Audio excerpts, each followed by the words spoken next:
Hello guys, আমি Deep and welcome back to my channel Deep exclusive. So এখন আমি এই ভিডিওর মধ্যে কথা বলবো অবশ্যই দুটো বিষয়কে নিয়ে, জিদ্দার লায়নকে নিয়ে কথা হবে এবং তার আগে কথা বলবো অবভিয়াসলি শাকিব খানের তাণ্ডবকে নিয়ে। তো বিষয়টা হচ্ছে তাণ্ডব জাস্ট তাণ্ডব মাছিয়ে দিয়েছে এবং তাণ্ডব সংক্রান্ত অনেকগুলো বিষয় কিন্তু সামনে এসছে। তো এটা তো প্রথম কথা, জাস্ট নেক্সট লেভেলে কিন্তু কোথাও গিয়ে হয়েছে, মানে হলিউড লেভেলে কিন্তু কোথাও গিয়ে হয়েছে এই পার্টিকুলার টিজারটা, মানে আমি বলছি তাণ্ডবের ফোরকাস্টটা।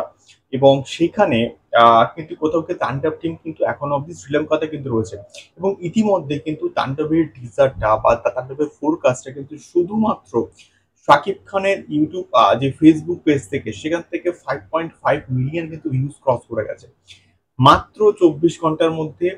5.5 মিলিয়ন ভিউজ ক্রস করে যাওয়াটা জাস্ট একটা বিরাট বিরাট বড় কিন্তু বিষয়পত্র। এরকম ভিউজ জেনারেলি আমরা কিন্তু পাই না বা দেখতে পাই না কোথাও গিয়ে। তো এটা প্রথম কথা গেল। দ্বিতীয় কথা হচ্ছে তাণ্ডবের শুটিং কি তাহলে শ্রীলঙ্কাতে পুরোপুরি শেষ? যে খবরটা আমরা পাচ্ছি এই যে বিভিন্ন গ্রুপ থেকে বলা হচ্ছে যে আজকেই নাকি শুটিং শেষ হবে এবং আজকেই নাকি এটা শুটিং র্যাপ আপ হয়, আজকেই নাকি পুরো টিম কামব্যাক করে ফিরে আসবে এবং অত্যন্ত গুরুত্বপূর্ণ পোর্শনের একটা কিন্তু নাকি শুটিং চলছে। এবারে সেটা ক্লাইম্যাক্সও থাকতে পারে বা পুরো সিনেমাটার মাঝখানেও কিছু থাকতে পারে, বাট এক্স্যাক্টলি কোথায় থাকবে সেটা কিন্তু আমরা কেউ জানি না। এটা অ্যাকশন দৃশ্য হতে পারে বা কোনো ইম্পর্টেন্ট কোনো দৃশ্যের শুটিং এর জন্যই কিন্তু তাণ্ডব টিম শ্রীলঙ্কাতে গেছে। তো দেখা যাক কি হয়। তোমরা যারা তাণ্ডব বড় পর্দাতে দেখবে তারা নিশ্চয়ই ফিল করতে পারো যে কোন পোর্শনটা শ্রীলঙ্কাতে শুট করা হয়েছে এবং এর পরবর্তীকালে যদি তাণ্ডবের কোনো থ্রিলার আসে তাহলে সেখানে ইনক্লুড করা হয় কিনা সেটাও কিন্তু দেখার মতো বিষয়পত্র হবে। তো এরাই ছিল তাণ্ডব সংক্রান্ত কয়েকটা আপডেট। দ্বিতীয়ত, জিদ্দা লায়নকে নিয়ে যদি কথা বলি, জিদ্দা লায়ন কিন্তু আসছে।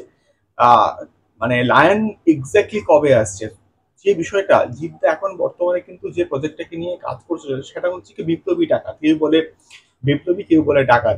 এই পার্টিকুলার যে প্রজেক্টটা আসছে এটাকে নিয়ে জিদ্দা কিন্তু বর্তমানে নিমজ্জিত রয়েছে এবং তার এটা ফ্লোরে যাবে, তারপরে এটা র্যাপ আপ হবে, ডাবিং হবে, রিলিজ হবে, তারপরে হয়তো জিদ্দা মেবি লায়নে হাত দেবে।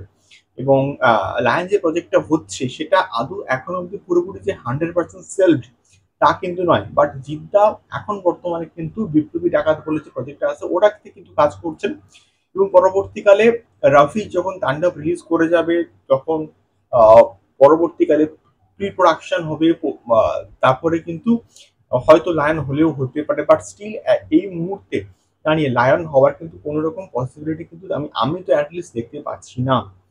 সো তোমাদের কি মনে হয় অবশ্যই কমেন্ট বক্সে কমেন্ট করে শেয়ার করো। দেখা হচ্ছে পরবর্তী ভিডিওতে। টাটা।